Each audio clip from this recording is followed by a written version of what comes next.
है उसको कि मैं जंगल का राजा हूं, लेकिन वही शेर जब मर जाता है तो भगवान कहते हैं उसकी छाल पर हम बैठते हैं। यानी कि कितना भी अभिमान कर लो, मरने के बाद में सबकी यही स्थिति होने वाली है। चाहे तुम जंगल के शेर क्यों ना हो, लेकिन एक दिन तुमको भी नीचे आना पड़ेगा। इसलिए भगवान बाघंबर पर बैठते हैं। कभी भी अभिमान नहीं करें।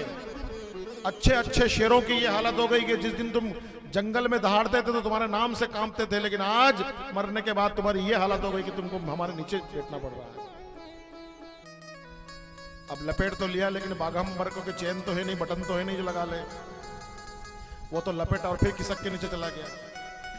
तो गण बोले कि महाराज एक हाथ पे पकड़ के चलोगे?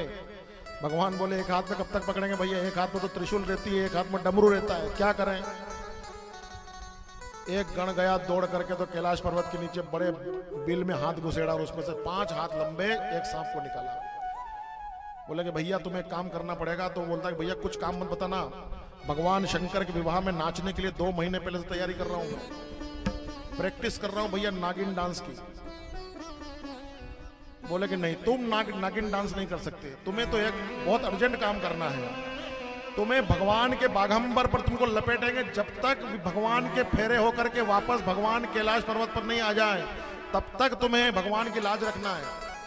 तुम्हारे हाथ में है भगवान की लाज, तुम खसके की बाघंबर खसका। मन मार करके वो सांप बोला कि ठीक है भैया, भगवान की इच्छा है तो यही सही। 2 महीने की प्रैक्टिस वैसे ही गई हमारी तो। और वो सांप भैया आकर के भगवान के बाघंबर पर लपेटा गया, जबरदस्त गठान लगाई। और